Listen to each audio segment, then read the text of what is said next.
വീഡിയോയിൽ ഇന്ത്യയിലെ പ്രസിദ്ധങ്ങളായ ക്ഷേത്രങ്ങളെക്കുറിച്ചാണ് പറയുന്നത്.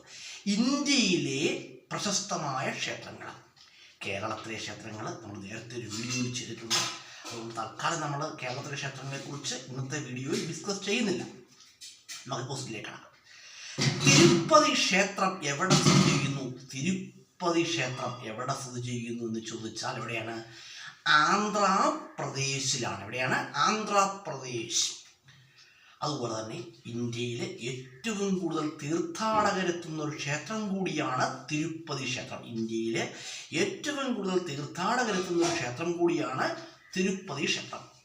അതുപോലെ തന്നെ വൈഷ്ണോദേവി ക്ഷേത്രം എവിടെ സ്ഥിതി ചെയ്യുന്നു? വൈഷ്ണോദേവി ക്ഷേത്രം സ്ഥിതി ചെയ്യുന്നത് ജമ്മു കാശ്മീരിലാണ്. എവിടെയാണ്? ജമ്മു കാശ്മീരിലാണ്. തിരുപ്പതി ക്ഷേത്രം കഴിഞ്ഞാൽ ഇന്ത്യയിൽ ഏറ്റവും കൂടുതൽ തീർത്ഥാടകർ എത്തുന്ന ക്ഷേത്രം ഏതാണ്? വൈഷ്ണോദേവി ക്ഷേത്രമാണ്. അതുപോലെ അമർനാഥ് ക്ഷേത്രം എവിടെ സ്ഥിതി ചെയ്യുന്നു? അമർനാഥ് ക്ഷേത്രം സ്ഥിതി ചെയ്യുന്നതും ജമ്മു കാശ്മീരിലാണ്. എവിടെയാണ്? ജമ്മു കാശ്മീരിലാണ്. അതുപോലെ വളരെ പ്രധാനപ്പെട്ട ക്വസ്റ്റ്യനാണ്, സോമനാഥ ക്ഷേത്രം എവിടെ സ്ഥിതി ചെയ്യുന്നു? സോമനാഥ ക്ഷേത്രം സ്ഥിതി ചെയ്യുന്നത് ഗുജറാത്തിലാണ്. എവിടെയാണ്? ഗുജറാത്തിലാണ്. അക്ഷർധാം ക്ഷേത്രം എവിടെ സ്ഥിതി ചെയ്യുന്നു? അക്ഷർധാം ക്ഷേത്രം സ്ഥിതി ചെയ്യുന്നതും എവിടെ തന്നെയാണ്? ഗുജറാത്ത്. സോമനാഥ ക്ഷേത്രവും അക്ഷർധാം ക്ഷേത്രവും എവിടെ സ്ഥിതി ചെയ്യുന്നു? ഗുജറാത്തിലാണ്. എവിടെയാണ്? ഗുജറാത്തിലാണ്. സൽഗൻപൂർ ക്ഷേത്രം എവിടെ സ്ഥിതി ചെയ്യുന്നു? സൽഗൻപൂർ ക്ഷേത്രം സ്ഥിതി ചെയ്യുന്നത് മധ്യപ്രദേശിലാണ്. എവിടെയാണ്? മധ്യപ്രദേശിലാണ്. സൽഗൻപൂർ ക്ഷേത്രം സ്ഥിതി ചെയ്യുന്നത് മധ്യപ്രദേശിലാണ്. സൽഗൻപൂർ ക്ഷേത്രത്തിൽ ഞാൻ പോയിട്ടുണ്ട്. സൽഗൻപൂർ ക്ഷേത്രത്തിൽ പോകാനുള്ളൊരു ഭാഗ്യം എനിക്ക് ഉണ്ടായിട്ടുണ്ട്. അത് സൽഗൻപൂർ ക്ഷേത്രം എവിടെയാണ്? മധ്യപ്രദേശിലാണ്. ഉജ്ജയിനി മഹാകാലേശ്വർ ക്ഷേത്രം എവിടെ സ്ഥിതി ചെയ്യുന്നു? എവിടെയാണ്? മധ്യപ്രദേശിലാണ്. ഉജ്ജയിനി മഹാകാലേശ്വർ ക്ഷേത്രം എവിടെ തന്നെയാണ്? മധ്യപ്രദേശിൽ തന്നെയാണ്.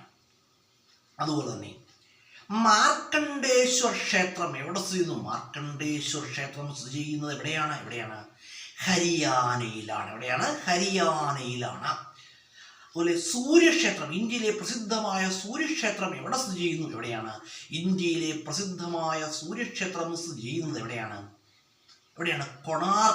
കൊണാർക്കിലെ സൂര്യക്ഷേത്രം എവിടെയാണ്? ഒഡീഷയിലാണ്. എവിടെയാണ്? ഒഡീഷയിലാണ്. അതുപോലെ പറയുകയാണെങ്കിൽ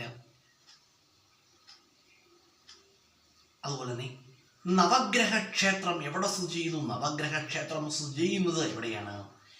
ഗുവാഹത്തി, ആസാമിലാണ്. നവഗ്രഹ ക്ഷേത്രം സ്ഥിതി ചെയ്യുന്നത് ആസാമിലാണ്. കാമാഖ്യ ക്ഷേത്രം എവിടെ സ്ഥിതി ചെയ്യുന്നു? കാമാഖ്യ ക്ഷേത്രവും എവിടെ തന്നെയാണ്? ആസാമിൽ തന്നെയാണ്. മഹാബോധി ക്ഷേത്രം എവിടെ സ്ഥിതി ചെയ്യുന്നു? എവിടെയാണ്? ബീഹാർ. മഹാബോധി ക്ഷേത്രം സ്ഥിതി ചെയ്യുന്നത് ബീഹാറിലാണ്. അതുപോലെ തന്നെ മഹാബോധി ക്ഷേത്രം ബീഹാറിലാണ്. അതുപോലെ തന്നെ ഉത്തരാഖണ്ഡിലാണ്. ഹരിദ്വാർ അവിടെ സ്ഥിതി ചെയ്യുന്നത് ഉത്തരാഖണ്ഡ്. ഇന്ത്യയിലെ കുംഭമേള നടക്കുന്ന സ്ഥലമാണ് ഹരിദ്വാർ. ഈ ഹരിദ്വാർ സ്ഥിതി ചെയ്യുന്നത് എവിടെയാണ്? ഉത്തരാഖണ്ഡിലാണ്. ബദരീനാഥ് എവിടെ സ്ഥിതി ചെയ്യുന്നു? ബദരീനാഥ് ക്ഷേത്രം സ്ഥിതി ചെയ്യുന്നത് എവിടെയാണ്? ബദരീനാഥ് ക്ഷേത്രം സ്ഥിതി ചെയ്യുന്നത് ഉത്തരാഖണ്ഡ്. എവിടെയാണ്? ഉത്തരാഖണ്ഡ്. കേദാർനാഥ് ക്ഷേത്രം എവിടെ സ്ഥിതി ചെയ്യുന്നു? അതെവിടെയാണ്? ഉത്തരാഖണ്ഡ്. ബദരീനാഥ് ക്ഷേത്രവും കേദാർനാഥ് ക്ഷേത്രവും ഉത്തരാഖണ്ഡിലാണ്. അതുപോലെ തന്നെ ദ്വാരകാധീഷ് ക്ഷേത്രം എവിടെ സ്ഥിതി ചെയ്യുന്നു? എവിടെയാണ്? ഗുജറാത്തിലാണ്. ദ്വാരകാധീശ ക്ഷേത്രം സ്ഥിതി ചെയ്യുന്നത് എവിടെയാണ്? ഗുജറാത്തിലാണ്. അതുപോലെ ലോട്ടസ് ടെമ്പിൾ എവിടെ സ്ഥിതി ചെയ്യുന്നു? എവിടെയാണ്? ന്യൂഡൽഹി. എവിടെയാണ്? ന്യൂഡൽഹിയിലാണ്. അതുപോലെ സുവർണക്ഷേത്രം എവിടെ സ്ഥിതി ചെയ്യുന്നു? എവിടെയാണ്? സുവർണക്ഷേത്രം സ്ഥിതി ചെയ്യുന്നത് പഞ്ചാബിലാണ്. എവിടെയാണ്? പഞ്ചാബിലാണ്. അപ്പോൾ കുറച്ച് ക്വസ്റ്റ്യൻസ് പറഞ്ഞു. ഈ ക്വസ്റ്റ്യൻസ് എന്താണ്? വളരെ യൂസ്ഫുൾ ആയ ക്വസ്റ്റ്യൻസ് ആണ്. ഓർത്ത് വെക്കുക, അറിഞ്ഞു വെക്കുക. കാരണം എവിടെയെങ്കിലുമൊക്കെ പ്രയോജനപ്പെട്ടേക്കാം. ഏതെങ്കിലും പരീക്ഷകളിലോ അല്ലെങ്കിൽ മത്സര പരീക്ഷകളിലോ ഒക്കെ ചിലപ്പോൾ പ്രയോജനപ്പെട്ടേക്കാം. കേരളത്തിലെ ക്ഷേത്രങ്ങളുണ്ട്. അത് ഞാൻ വേറൊരു വീഡിയോയിൽ ഒരുപാട് വീഡിയോ ചെയ്തിട്ടുണ്ട്. എങ്കിലും കുറച്ച് മോഡിഫിക്കേഷനൊക്കെ വേറൊരു വീഡിയോയിൽ ചെയ്യുന്നുണ്ട്.